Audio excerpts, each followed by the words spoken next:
우리 지난 시간에는 하나님의 복을 누리기 위해서 전신갑주로 무장하는 방법에 관해서 디모데후서 3장 15절부터 17절 말씀을 통해서 하나님의 말씀인 성경을 읽고 그 말씀대로 행하는 삶으로 나아가야 한다라는 메시지를 나눴습니다. 이런 메시지는 하나님의 백성으로 부름받은 우리에게는 사실 너무나 당연한 메시지죠. 예수 믿는 사람들 하나님의 말씀대로 살아야 된다. 너무나 우리는 많이 들어왔고 너무나 잘 아는 얘기예요. 그렇죠? 그럼에도 불구하고 아무리 강조해도 지나치지 않는 이유는 머리로 아는 것에서 끝나지 않고 이제 행하는 자리로 나아가야 하나님께서 주시고자 하시는 진정한 복, 그 복 안에서 누리게 되는 행복을 더욱 맛보고 또 이제 그 복의 영원함을 소망하는 자리로 나아가는 데 유익하기 때문입니다. 그러니까 신앙생활은 말로만 하는 게 아니에요. 생각으로만 머리로만 하는 게 아니에요. 믿음은 행함이 있어야 돼요. 믿음과 행함을 떼어놓고 생각하시면 안 돼요. 믿음은 추상적이고 개념적인 거라고 생각하시고 행함을 어떠한 실천에 있어서 율법을 지킴, 종교행위를 하는 것으로 생각하시면 안 돼요. 하나님의 말씀대로 살아가는 것이 행함이에요. 이해가 되시죠?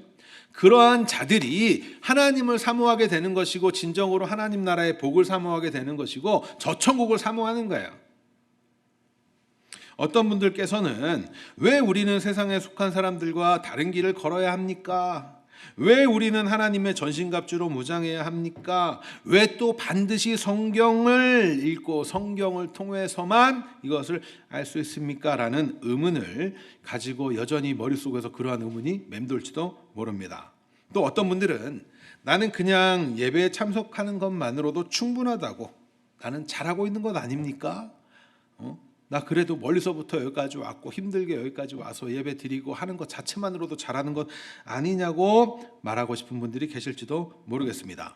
또 가족들이 예배하기 위해서 다 같이 가야 한다고 하니까 어쩔 수 없이 예배에 참석해 줬더니 이제는 성경도 읽어야 한다고 하고 기도도 해야 한다고 하니까 또 그렇게 살아야 한다고 하는데 나하고는 상관없는 일이라면서 무관심한 분들, 또 억지로라도 해야 할 것 같은 왠지 부담감이 느껴지고 그래서 불평과 불만이 생기는 분들이 계실지도 모르겠어요.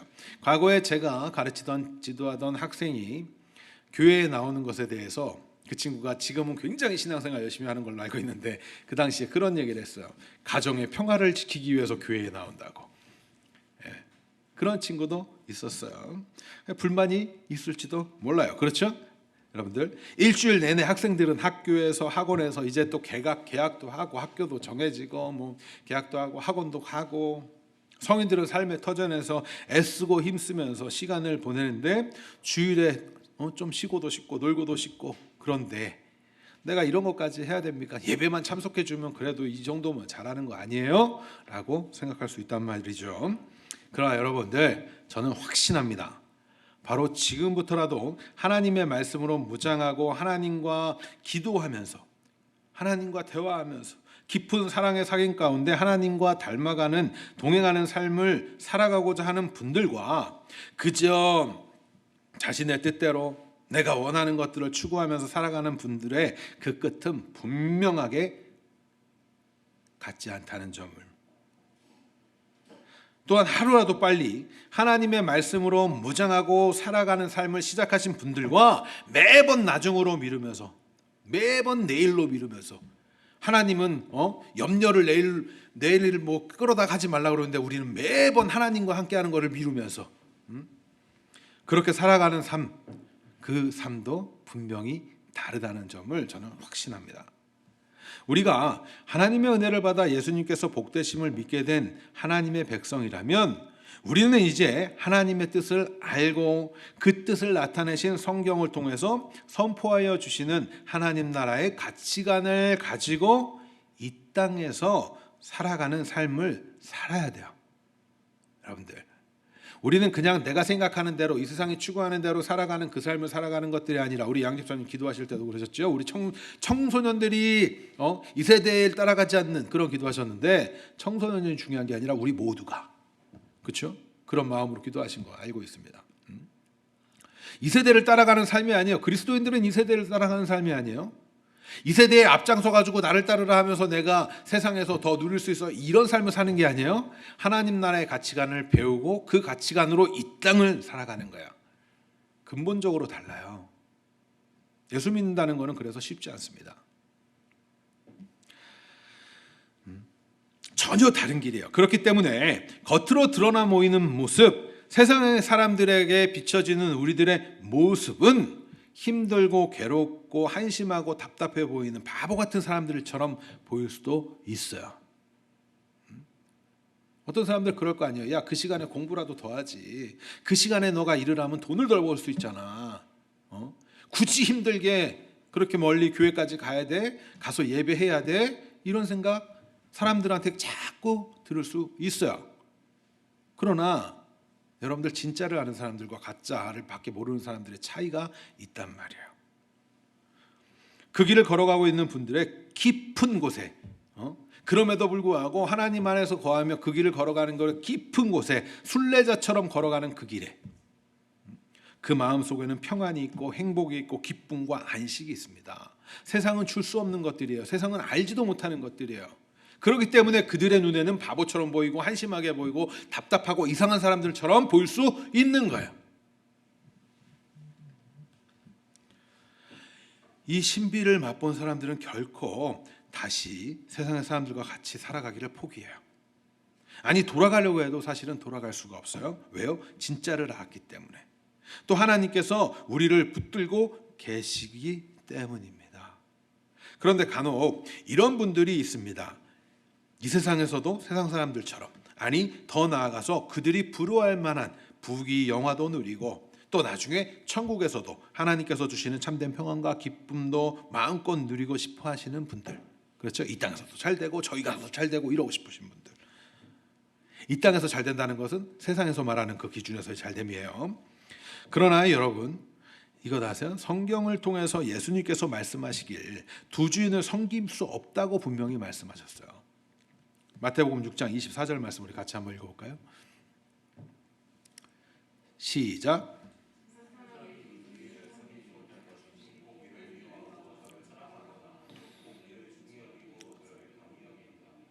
너희가 하나님과 재물을 겸하여 섬기지 못하느냐. 우리가 하나님을 믿는다는 것은 오직 한 주인, 오직 하나님만 섬기는 자들이라는 사실을 여러분들 기억하셔야 됩니다. 그리고 결단해야 돼요. 하나님입니까? 세상의 힘, 신이라고 하는 그 재물입니까? 이런 말씀을 드리면 간혹 오해하시는 분들이 자꾸 있어서 다시 설명을 좀 덧붙이자면, 우리가 하나님만 섬긴다고 해서 돈도 벌지 않고 학교에서 공부도 열심히 안 하면서 교회 활동만 열심히 하라는 그런 말이 아니에요. 세상을 살아가기 위해서 우리에게 필요한 재화들이 있고, 그렇죠? 그 역할을 해야 되는 것들이 있어요. 그래서 믿는 자들은 더 열심히 일도 하고 더 열심히 공부도 해야 돼요. 세상 사람들보다도 더 열심히 최선을 다해야 돼요. 그러나 삶의 이유와 목적을 이 땅에서 재물에 두는 삶을 살아가는 것, 자기 자신을 위한, 자기를 높이기 위한 그러한 삶을 살아가는 것을 목표로 삼는 삶이 아니라는 거예요. 쉽게 말하면 인생의 목적이 돈을 많이 모아서 부자가 되는 삶이 아니에요. 공부도 열심히 하고 돈도 많이 벌어서 열심히 여러분들 사세요. 각자의 현장에서 열심히 사세요. 방법도 정당한 방법으로. 그리고 열심히 해서 얻은 것들을, 여기서 중요한 물질관, 기독교인의 물질관이 있어요. 그게 뭐예요? 하나님의 뜻에 맞도록 사용하기 위해서 열심히 하는 거예요. 하나님의 뜻에 맞도록. 이런 사실을 잘 알지 못하니까 여전히도 예수님의 이름을 부르며 세상 것을 달라고, 그저 나의 배를 채워달라고 떼쓰는 것이 마치 당연하게 무속신앙적 종교 행위를 일삼게 되는 모습을 보이는 이유입니다. 그리고 헌신하지 못하는 이유이기도 하죠. 예수님의 이름을 통해서 자신의 배를 채우려고 하는 것은 결국 무엇을 섬기는 거예요, 여러분들? 결국 뭐 섬기는 거예요? 재물을 섬기는 것이고 나를 섬기는 것 아니에요? 여러분들이 예수님을 사랑할 때 굉장히 순수해야 돼요. 어린아이는 어떻게 사랑하죠? 부모가 나한테 뭘 해줘서? 좀 더 이해를 돕자면 여러분들 주인을 사랑할 때 개처럼 사랑하는 게 굉장히 좋은 것 같아요. 왜요? 걔는 그냥 주인을 좋아해요. 순수해요. 그런데 머리가 크기 시작하면 뭐예요? 뭘 따져요? 나를 이거를 채워줬네 안 채워줬네를 따지죠. 우리 사랑할 때, 어릴 때 부모님 사랑할 때 그 순수한 마음을 여러분들 떠올려 보세요. 그래서 예수님께서 누구를 칭찬해요? 어린아이. 그들이 가까이 오는 걸 막지 않으시잖아요.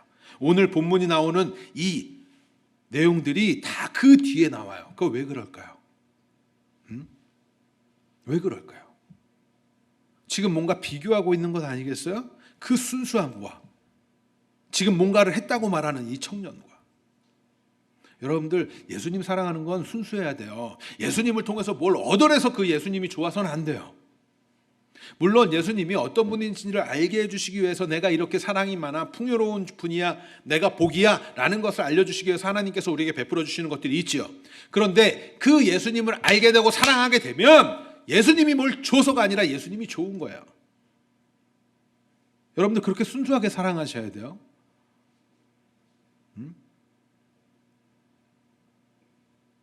진지하게 여러분들 이런 걸 고민하셔야 됩니다. 단순히 내가 하나님 이거 내가 이로 들어주세요 안 들어주세요 이런 정도의 수준에서 이제 머물러서는 안 돼요. 자신의 욕구 욕망을 충족시키기 위해서 재물 돈이라는 매개체를 세우고 예수님의 이름을 이용해서 자신의 욕구 욕망을 채우려는 그 행위들, 우리는 이런 모습에서 빨리 벗어나야 합니다. 그러기 위해서는 더욱 말씀을 잘 배우셔야겠죠. 그리고 선포된 말씀에 따라서 자신이 가지고 있는 가치관들을 하나하나 점검하고 잘못된 가치관들을 제거하고 하나님의 나라 가치관으로 자꾸 세우셔야 돼요. 그런데 이것이 하나님의 나라의 가치관이라고 말을 전해주거나 설교를 하거나 선포를 하면 우리 인간이 얼마나 교만한지가 다 드러나요. 됐대요 그거는. 그리고 들을 때만 알겠대요. 그거 교만한 거예요. 들었으면 그걸 가지고 나를 점검하고 바꾸셔야 돼요. 그거는 그거고 삶은 이렇잖아요. 그런 핑계는 없어요. 하나님의 나라의 가치관이고 그것이 하나님이 백성이 살아야 될 길이라고 성경은 통해서 말씀해 주시는데 왜 그거를 내가 판단하고 결정하면서 그거 나는 근데 이렇게 그거 아니잖아요. 바꾸셔야 돼요. 달라지셔야 돼요. 변하셔야 됩니다. 자꾸 점검하고 새롭게 해가면서. 근데 이것이 힘들죠. 뼈를 깎는 것 같기도 해요. 왜? 내가 지금까지 옳다고 생각했고 내가 지금 맞다고 생각해왔던 그 길, 이게 너무나 당연한 일이라고 생각했던 그것이 성경을 통해서 보면 잘못됐다고 너무나 많이 말을 하거든요. 그러니까 불편해. 찔려. 거기서 뭐가 터져 나와야 돼요? 회개가 터져 나오는 거예요. 가끔 그런 얘기를 제가 듣곤 해요. 사랑을 얘기해 주세요. 은혜를 얘기해 주세요. 제가 지금 사랑을 이야기하지 않는 것 같으세요? 여러분들 진짜 사랑을 이야기하는 거예요. 진짜 은혜를 이야기하는 거예요. 왜요? 바뀌어야 우리가 사는 거니까. 살아있는 자들은 바뀔 수밖에 없으니까. 이게 은혜인 거예요. 불가능한 우리가 이제는 살아있는 산존재가 되는 거. 이게 은혜인 거라고요. 맨날 찔리는 거 가니까 불편하죠. 그런데 여러분들 그 찔림이 있다는 것 자체가 은혜인 거예요. 왜요? 하나님이 우리를 지금 만들어가고 계시니까. 잘못된 거 고쳐야 되니까.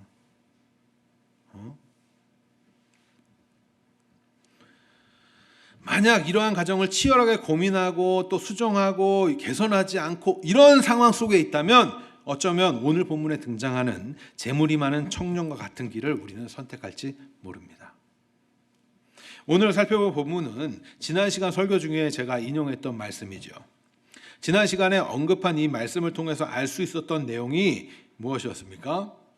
바로 하나님의 복을 누리기 위하여 말씀으로 무장해야 하며 말씀으로 무장하기 위해서는 성경을 읽어야 하며 성경을 읽으면 우리는 하나님의 선한 일을 할 수 있다. 하나님의 선한 일은 결국 뭐다? 예수님을 따르는 것이다 라는 결론을 제가 내어드렸잖아요.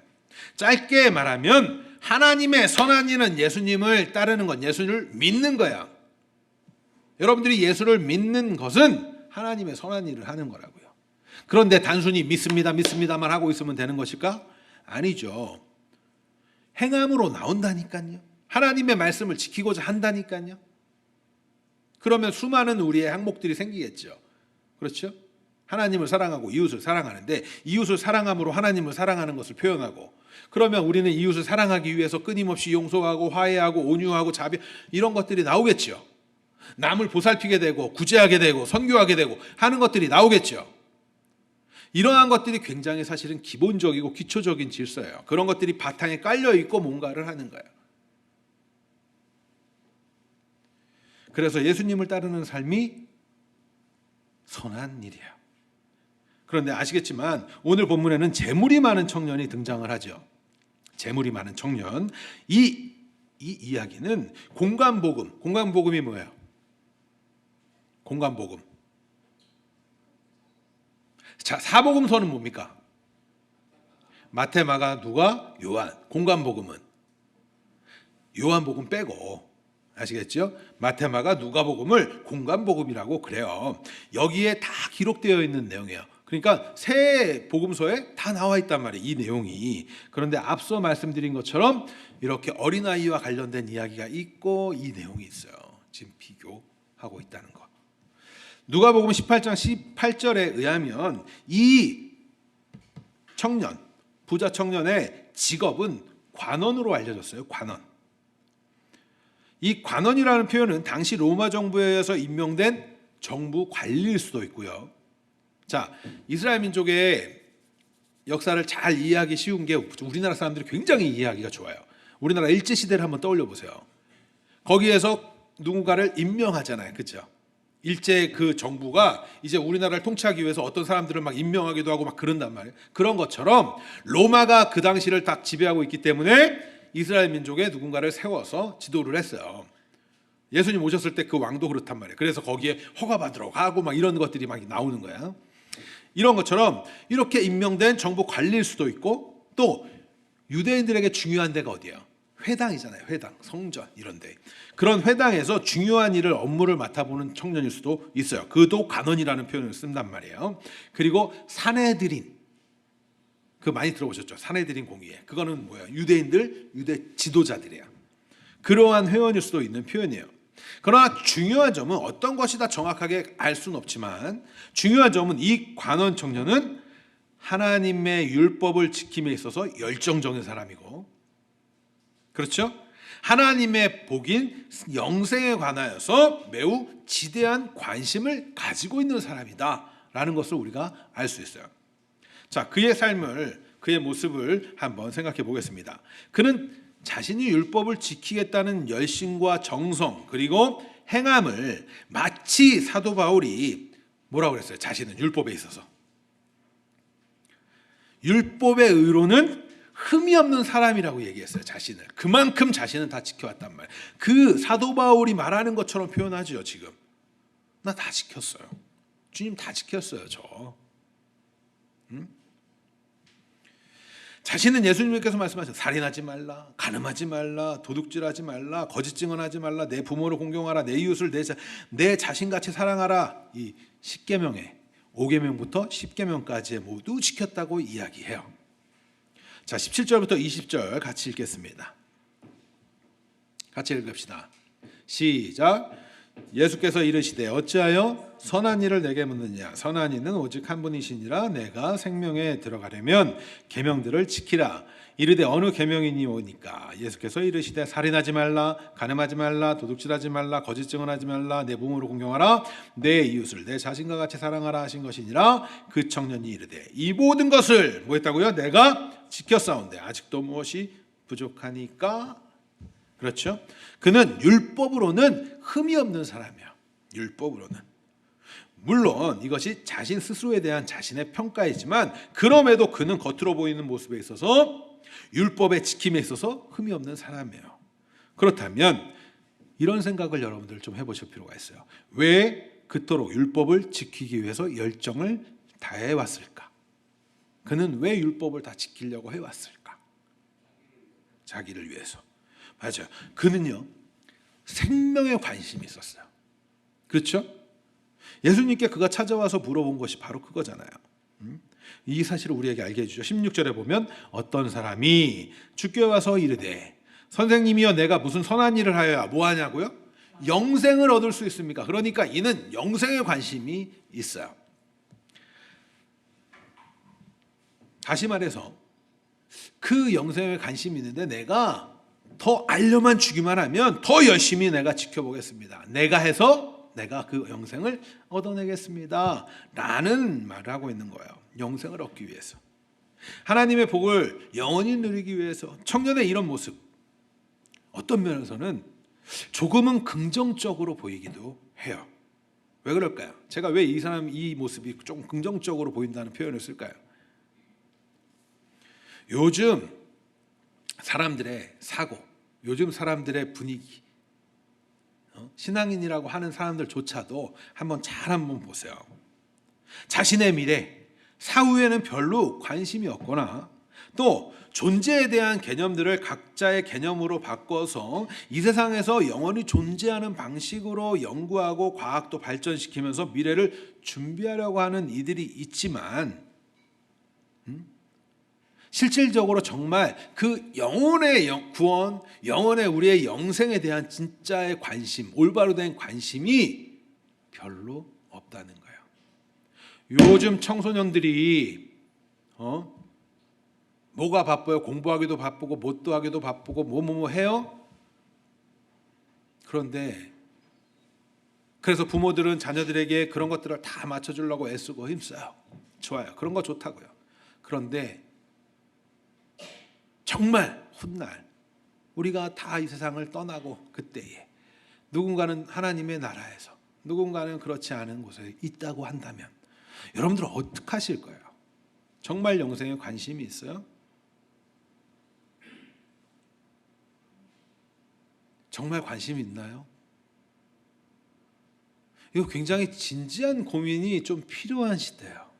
그런데 요즘 친구들, 또 젊은 사람들, MZ세대라고 하는 이 친구들 그런 쪽에 별로 관심 없어요.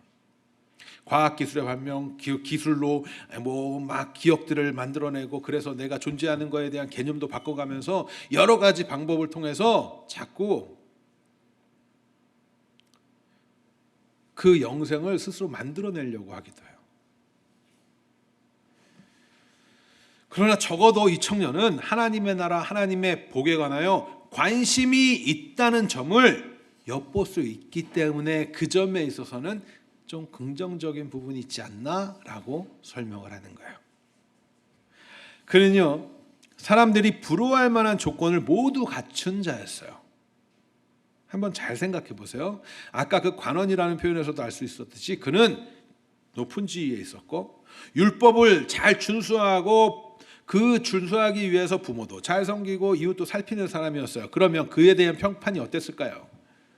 좋았겠죠. 그런데 거기에 모두 있대요? 재물이 많대요. 돈, 명예, 권력. 그런데 거기다가 더 부러운 거 젊어요. 여러분들 젊은 사람 부럽잖아요. 젊어요. 거기에 젊기까지. 정말 그 돈, 명예, 권력,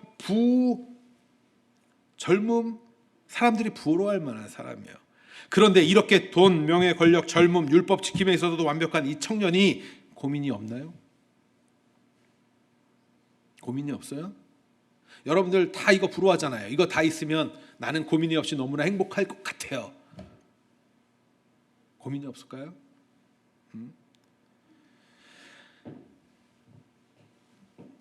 만약 이 부자 관원 청년에게 주어진 것처럼 이 모든 것이 우리에게, 여러분들에게 주어진다면 우리는 모두 걱정, 근심, 고민 없이 해결하고 막 이런 거 진정한 평안을 과연 누릴 수 있을까요? 이 관원 부자 청년을 다시 한번 여러분들 생각해 봅시다. 이 청년은 영생에 관하여 고민하고 있어요. 왜요? 자신이 갖추고 있는 것들, 남이 모두 부러워할 만한 것들을 다 채웠는데도 불구하고 충족되지 않고 해결되지 않은 부분이 있기 때문에 그래요. 간혹 사람들은 말해요. 자신이 그 자리에 있었으면 자신은 행복할 것 같아요. 나는 괜찮을 것 같아요. 과연 그래요? 크게 성공을 맛본 사람들의 이야기를 여러분들 잘 들어보고 그들의 심리를 좀 관찰해 보세요. 그런데 그렇게 성공했을 때 그들은 불안함도 그만큼 커져요. 이것들을 잃지 않기 위해서, 이것들을 유지하기 위해서, 아니 이보다 더 많은 거를 채워야 내가 보다 또 만족하게 되니까.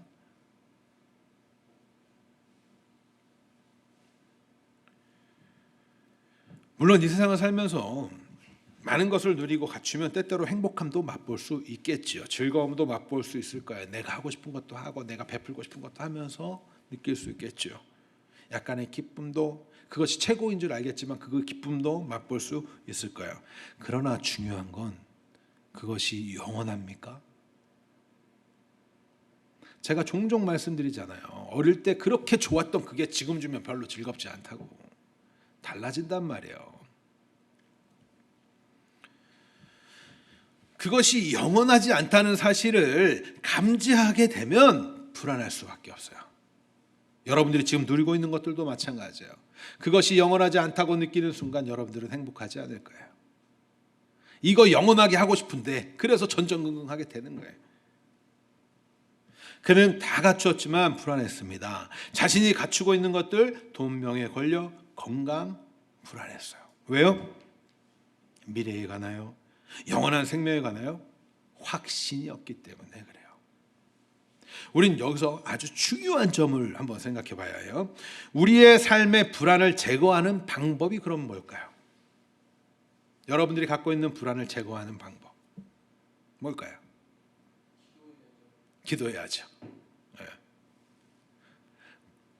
바로 확신. 여러분들이 갖고 있는 어떠함에 있어서 확신이 있으면 불안을 제거할 수 있어요. 맞죠? 자, 구원의 확신, 영생에 관한 확신,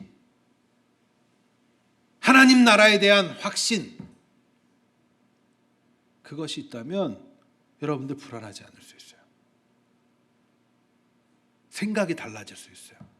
하나님은 나를 손 놓지 않을 거라는 그 확신. 그는 율법마저 다 지켜 행했으나 확신이 없어서 불안했어요. 그러한 그가 그 불안을 확신으로 삼기 위해서 택한 방법이 뭐예요? 바로 당시 사람들이 막 이제 인기를 막 얻으면서 막 사람들이 막 따르게 되던 예수님을 찾아와서 묻는 거예요. 표적을 보이시기도 하고 놀라운 말씀으로 가르치시기도 하고 천국 복음을 선포하시는 예수님을 통해서 뭘 갖고 싶은 거예요? 이는 확신을 갖고 싶고 확인을 하고 싶은 거예요. 그러나 부자 간원 청년은 예수님에 관해서 오해를 하고 있죠. 잘 알지 못하죠. 어떻게 알고 있어요?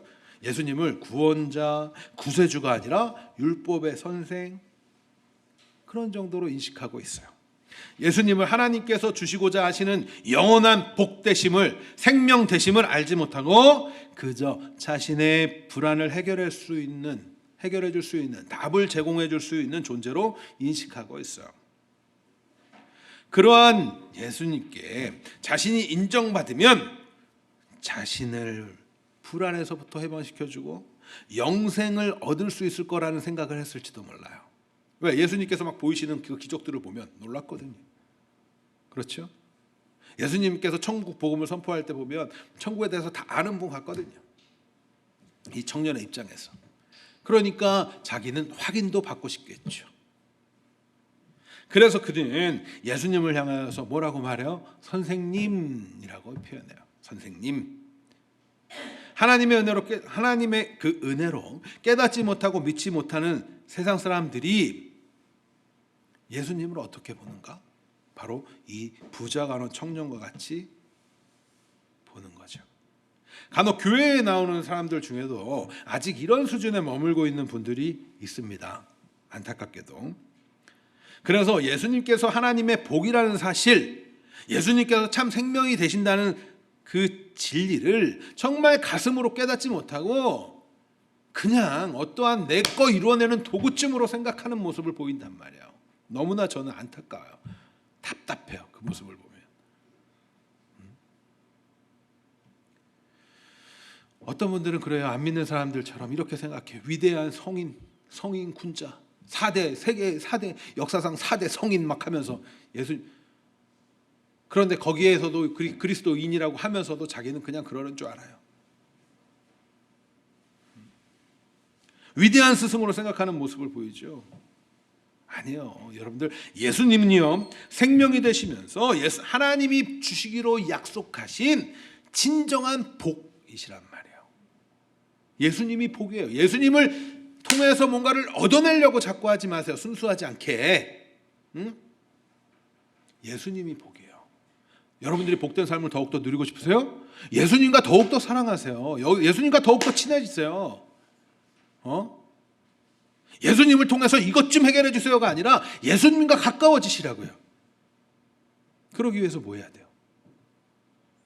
그러기 위해서는 뭐 해야 돼요? 말씀 읽는 거예요. 여러분들, 제가 다시 말씀드립니다만 성경을 읽는 거는 그냥 내가 뭘 배워야지 뭐 이렇게 접근하지 마세요. 성경을 읽는 건 뭐 하는 거라고요? 하나님을 사랑하기 위해서 읽는 거예요. 하나님의 사랑을 느끼기 위해서 읽는 거예요. 하나님이 어떤 존재인지를 알면 우리는 사랑할 수밖에 없어요. 하나님의 사랑을 느낄 수밖에 없어요. 그러니까 사랑하기 위해서 읽는 거예요. 달리 표현하면 복을 누리기 위해서 읽는 거라고요. 자꾸 이거를 뭐를 공부해야 되고 뭔가를 막 이렇게 자꾸 접근을 하니까 성경이 어려운 거예요. 여러분들, 성경을 읽으실 때는 하나님이 지금 어떤 마음이실까, 무엇을 나타내 보이시려고 하시는 것일까를 중심으로 자꾸 읽으시는 습관이 매우 중요해요. 그러면 우리는 뭘 알게 돼요? 성경을 읽으면서 하나님이 이렇게 날 사랑하셔? 천지를 창조하신 것도 나를 이렇게 사랑하셔서 천지를 창조하신 거야? 이렇게 알아가요. 그러니까 성경을 읽을 땐 뭐 하라고? 사랑하려고. 그 사랑을 더욱더 느끼게 되는 거예요. 마치 이 성경을 통해서 하나님이 지금 여러분들에게 편지를 보내고 계시는 거예요. 사랑의 세레나데를 담아서. 그런데 사랑하는 그가 뭔가 잘못된 것을 막 자꾸 해. 내 사랑을 모르고 자꾸 다른 거 바람 피러 다니고, 우상 숭배한다는 게 성경에서 보면 가늠한 거잖아요. 우상, 그게 바람 피는 거란 말이에요. 자꾸 그러고 다녀. 근데 그 길로 가면 얘는 죽어. 그거 참으시면서까지 사랑해 주시는 게 하나님이시라고요. 그럼 성경을 읽으면서 오늘날 나는 뭘 해야겠네, 저거 해야겠네 이렇게 접근하면 안 되죠. 어떻게 접근하시라고요? 하나님의 사랑을 더욱더 느끼고 나도 하나님을 사랑하려고, 그렇게 가는 거예요.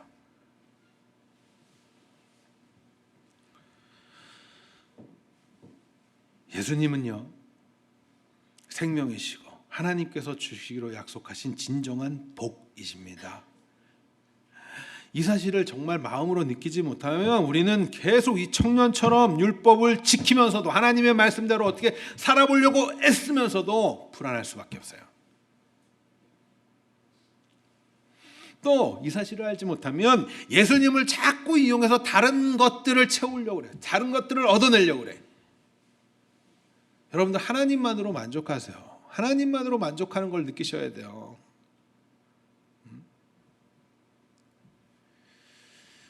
이제 그 청년은 예수님께 여쭤요. 내가 무슨 선한 일을 하여야 영생을 얻을 수 있습니까? 라고 말이죠. 이러한 물음에 예수님의 답변은 우리가 앞서 읽은 것처럼 계명을 지키는 거다라는 말씀을 하시죠. 계명을 지키는 것, 이것은 하나님의 백성에게 매우 중요한 부분입니다. 부자 간원 청년 역시 이 사실을 잘 알고 있었어요. 그렇기 때문에 그는 자신이 다 지켰다고 자신 있게 말할 수 있을 정도로 계명을 지켜왔습니다. 그리고 예수님께 다시 이렇게 여쭙죠. 이런 거 다 지켰는데 무엇이 부족합니까? 무엇이 부족합니까? 내가 더 해야 될 것이 있습니까? 알려만 주시면 내가 다 해볼게요. 그렇게 해서라도 영생을 얻고 싶습니다. 내가 영생을 얻어내겠습니다. 라는 것이 그 안에 담겨져 있는 거예요. 그러자 예수님께서 어떻게 답을 하셨어요? 21절 말씀 같이 했습니다. 시작.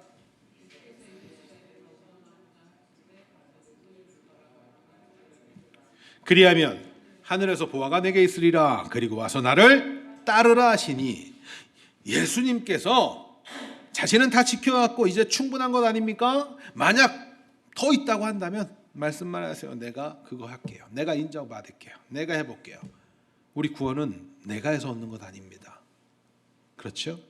그 실패를 성경이 끊임없이 보여준다고요. 그렇기 때문에 복이신 예수님께서 오시는 거잖아요. 응? 예수님께서는 두 가지 말씀을 하셨어요. 뭐 하래요? 소유를 팔고 또 가난한들에게 주는 것 한 가지, 소유를 팔아서 가난한 자들에게 주는 것 한 가지, 그리고 뭐 하라고? 나를 따르라. 그러자 이 부자 가난 청년은 어떻게 해요? 근심하면서 가요. 영생에 관하여 답을 얻고 인정을 받고 확신을 얻어 불안함을 제거하려고 왔다가 오히려 더 큰 근심이 생기고 말았어요. 이 속에서 우리는 이 청년이 가지고 있는 중요한 문제점을 발견하게 돼요. 바로 이 청년이 가지고 있는 인생관이에요. 그가 가지고 있는 인생관을 정리해서 표현하자면 이 세상에서도 잘 먹고 잘 살고 하나님 나라에서도 영생을 누리자, 이런 가치관을 가지고 있어요. 그것을 어떻게 알 수 있을까요? 그는 자신이 소유한 것들을 모두 팔아서 가난한 자들에게 나눠주라는 말씀에 근심을 해요. 왜 근심해요? 아까우니까. 그죠? 아깝죠? 왜? 이거는 내 건데. 내가 분명히 이런 생각하지 않았겠어요? 내가 이 율법도 다 지키고 이렇게 하니까 하나님 나한테 복 주셔가지고 나 부자가 됐구나, 이런 생각 안 했을까요? 우리 많이 하는 생각들이잖아요. 이 땅에서도 내가 잘 먹고 잘 살고, 그가 생각하는 것, 그 재물이 바로 뭐예요? 자신이 생각하는 복이라는 거예요. 사실 예수님께서 부자 가난 청년에게 온전하기 위하여 말씀하신 소유를 팔아 가난한 자들에게 주라라는 말씀은 구약 율법에는 없어요. 구약 성경에 너네 재산 다 팔아가지고 가난한 자 다 주고 와, 그리고 나를 따, 이런 건 없단 말이에요. 구약 율법에. 우리는 그냥 읽으니까 예수님 말씀하셨다니까 이런 거 생각 안 하고 읽잖아요. 그런데 없단 말이에요. 그러면 없다는 걸 확인해요. 그러면 이상한 명령 아니에요? 구약에도 없는 그 명령을 왜 예수님이 왜 하시는 거예요? 만약 여러분들에게 이런 명령 하신다면 여러분들 어떻게 하실 거예요? 어떻게 하실 겁니까? 다 내려놓고 나 따라와. 어떻게 하실 거예요? 여러분들이 지금 너무나 사랑하고 너무나 좋아하고 가치 있다고 여기는 것들, 그것들 내려놓고 나 따라와. 그럼 어떻게 하실 거예요?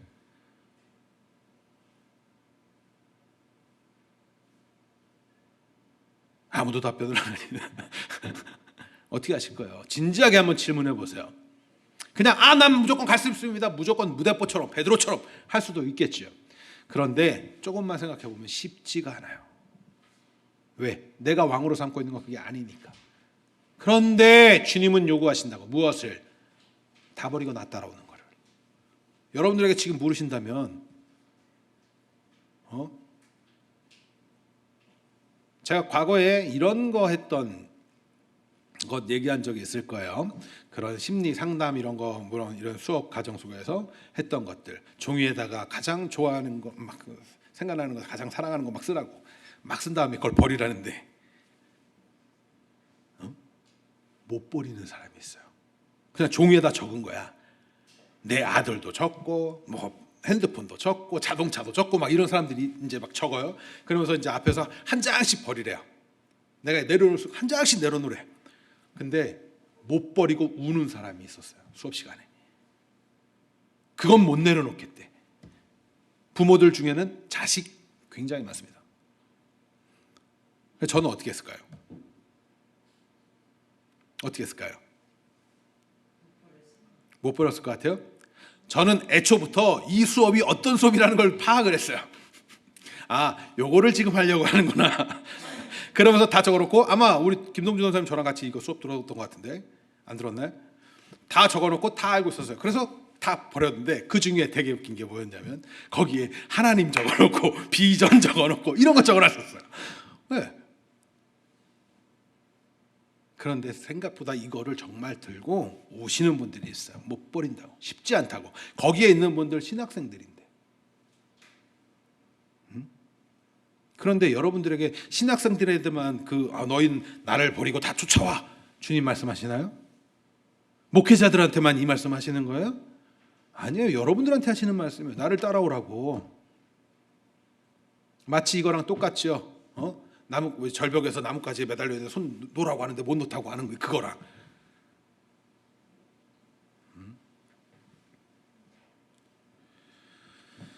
그런데 구약에도 없는 이 말씀을 예수님께서 하신 이유가 뭘까요? 예수님께서 지금 이것을 통해서 교훈하고자 하는 핵심이 뭘까요?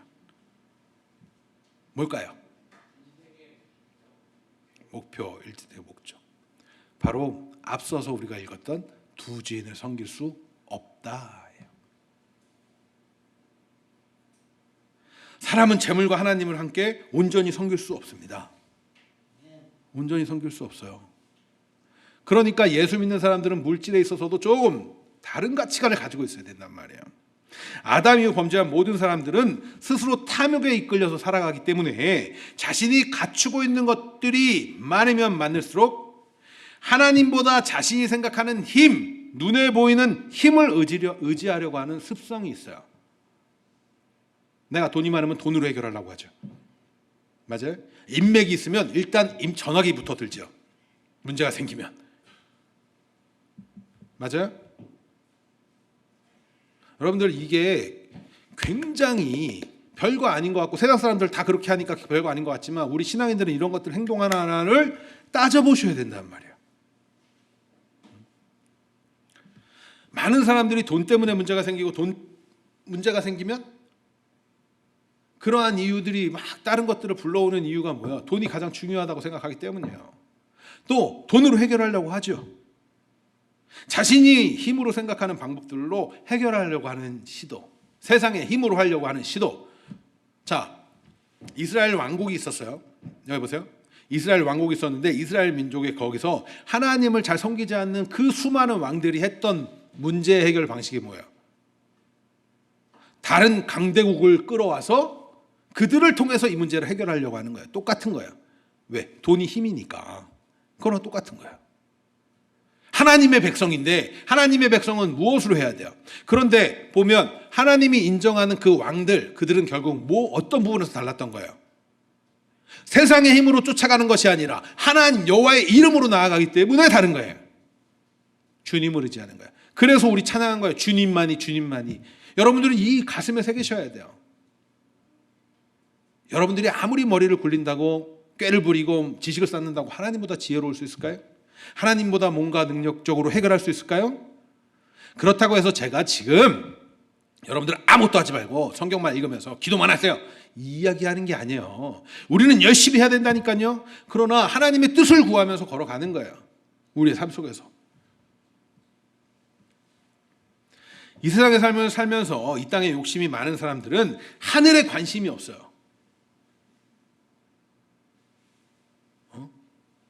우리의 눈은 양쪽 눈이 정상적인 눈이라면 같은 곳을 봐요. 그렇죠? 이 땅 보고 살아가는데 하늘 볼 수 있을까요?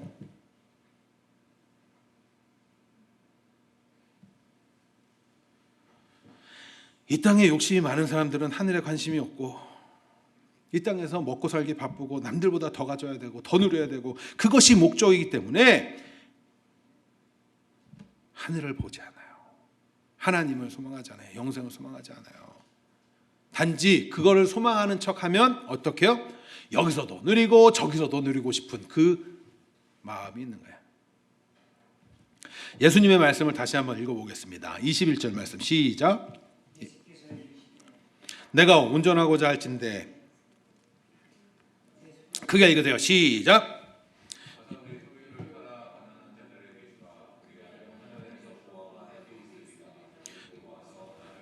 아멘. 가난한 자들에게 주라. 그리하면 어디에 보화가 있다고 말씀하세요? 자, 이 표현을 들으면 어떤 생각이 드세요? 청빈. 또 하나님만 의지하고. 좋습니다. 어떤 분들은 이런 생각도 하게 돼요. 헌금을 많이 해. 왜? 교회가 구제하고 가난한 자들을 돕고 이런 역할을 해야 되니까 헌금을 많이 하면 어디에 상급이 쌓여? 하늘에. 이런 생각 많이 하죠. 그러면 또 이런 생각도 해요. 하늘에 상급을 쌓아야 내가 거기서도 잘 먹고 잘 살 거니까 여기서 해야지. 이렇게 얘기하는 목회자들도 여러분들 설교 들어보셨을 거예요. 맞아요? 사기입니다. 속지 마세요. 이런 거에 속지 마세요. 자, 여기 분명 이렇게 말해. 가난한 자들에게 주라. 그리하면 어디에 보화가 있어요? 하늘에 보화가 있어요. 하나님의 나라 이야기하는 거겠죠. 어떤 의미야? 하나님의 백성들은 이 세상에서 재물을 쌓는 등 이 세상에 업적을 쌓는 자들이 아니라 하나님 나라의 보화, 다시 말해서 생명을 얻는 자들이다라는 말씀이야. 간혹 이 하늘에서의 보화, 그러니까 자꾸 이 물질 세계에서 말하는 그 가치, 돈의 가치가 있는 것처럼, 보물이 있는 것처럼 거기에 그 보물 어떠한 대단한 상급이 있고 막 보석으로 막 돼 있고 막 이렇게 자꾸 생각하잖아요. 여기서는 막 그래서 어떤 사람들 천국 갔다 왔다고 하면서 황금길로 되어 있고 뭐 보석이 어쩌고저쩌고. 성경을 모르니까 그런 소리 하는 거예요. 성경을 모르니까 그런 소리 하는 거예요. 자, 이 하늘보화라는 표현은 예수님께서 천국 비유로 설명해 주실 때에 어떤 표현이었어요? 천국은 마치 밭에 감추인 보화. 그러니까 그 보화는 뭘 얘기하는 거야? 뭘 얘기하는 거예요? 천국은 마치 밭에 감추인 보화니까 밭에 감추인 보화는 곧 천국이잖아요. 그러니까 천국을 이야기해 주는 게 이 보화라는 표현인 거예요. 그만큼 왜? 이 세상의 사람들이 알아야 들어야 되니까.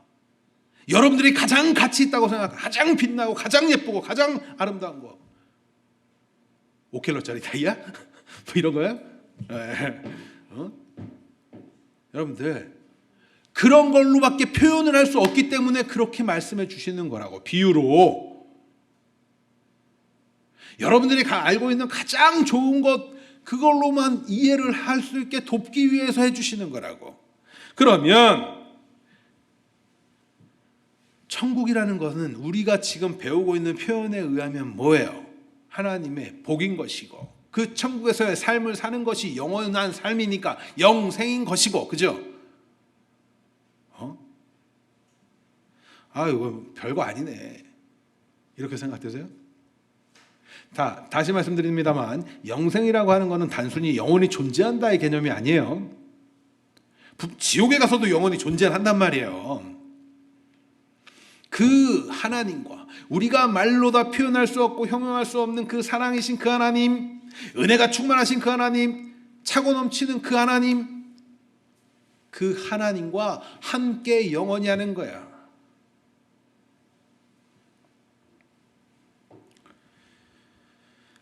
천국의 보화라는 표현. 그러면 그 영생이라는 그 실체가 뭐예요? 우리가 배운 대로 그 복의 실체 예수님이잖아요. 우리가 이 세상에서 쌓아가는 재물, 가져야 할 보물, 보화는 여러분들 돈이 아니에요. 재물이 아닙니다. 돈, 명예, 권력 이런 것이 아니에요. 진짜 보화 대신 예수님과 함께하는 거예요. 지금 예수님은 지금 어떻게 해야 하는지를 그러면 이 구조란에서 다 알려주신 거죠. 맞아요? 너 이렇게 두 주를 섬길 수 없어? 이거 내려놓고 뭐 해라? 뭐야? 이거 말이 자꾸 울려요. 하늘의 보화를 쌓는 거 그건데 그거는 결국 뭐야? 나를 따르라. 그러니까 보화 되신 그분이 지금 다 알려주셨는데 그거 딱 듣자마자 깨닫지 못하니까 뭐야? 근심하며 가는 거예요. 여러분들 혹시 이러고 있는 건 아니에요? 진지하게 여러분들 질문해 보세요. 진지하게. 우리 그러고 있는 것 아니에요?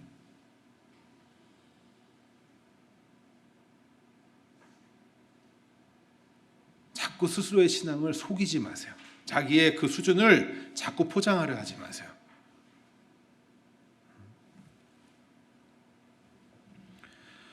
그가 왜 근심할 수밖에 없었어요? 자신은 그동안 영생을 얻기 위해서, 내가 스스로 해내기 위해서, 그걸 인정받기 위해서 수고했으나 모두가 무엇을 위한 행위였다는 게 발각돼요? 자기 자신을 위해서.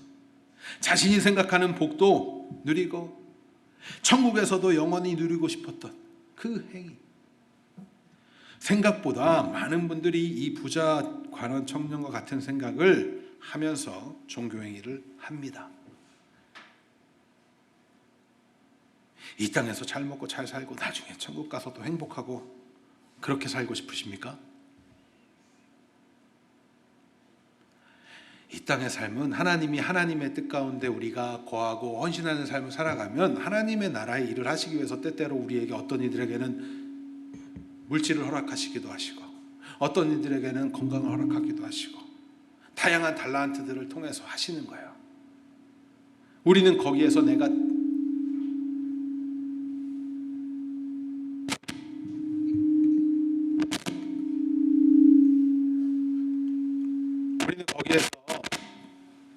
볼륨을 줄이세요. 최선을 다해서 하나님과 더욱더 가까워지는 훈련을 하는 거예요. 우리는 거기서 우리의 달란트들을 개발하고 여러분들의 달란트들, 아니요 나는 이제 나이가 80이 넘었는데 내가 무슨 달란트를 개발하고 해요? 아니요, 여러분들 할 수 있는 게 얼마나 많아요. 기도할 수 있잖아요. 아니에요? 기도할 수 있잖아요. 내가 어제는 화냈던 그 일 가지고 내 자녀에게 화 안 내볼 수 있잖아요. 그리스도의 사랑을 실천해 볼 수 있잖아요. 말 한마디 예쁘게 해볼 수 있잖아요. 우리 한번 해보자는 거예요. 자녀들, 아유 나는 내가 공부할 것도 바쁜데 내가 뭘 개발해요. 여러분들 공부하는 것도 다 여러분들을 발달시키기 위한 과정이라고 생각해야 돼요. 무엇을 위해서? 하나님 나라의 확장을 위해서.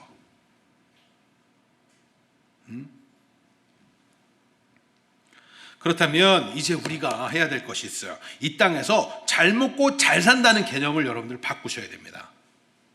이 땅에서 잘 먹고 잘 산다는 개념이 뭐예요?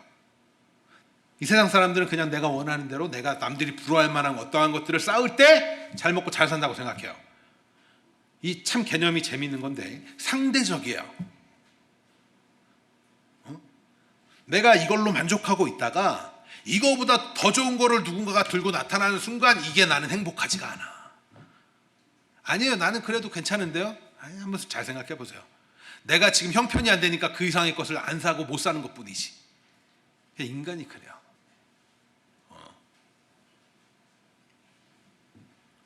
그런데 이제 바꿔야 돼요. 잘 먹고 잘 산다는 거. 어떻게 바꿔요?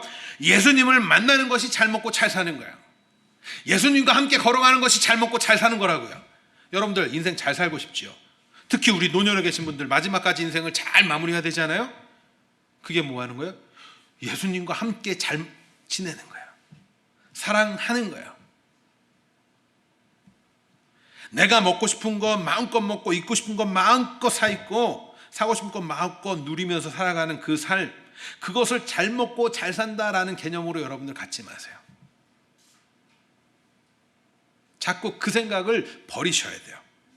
그 삶이 복받은 삶이 아니라 어떠한 상황에도 예수님과 함께하는 삶이 진짜 복된 삶이구나, 이 사실을 먼저 마음속에 새기셔야 돼요. 자꾸 새기세요. 우리 한번 따라해 볼까요?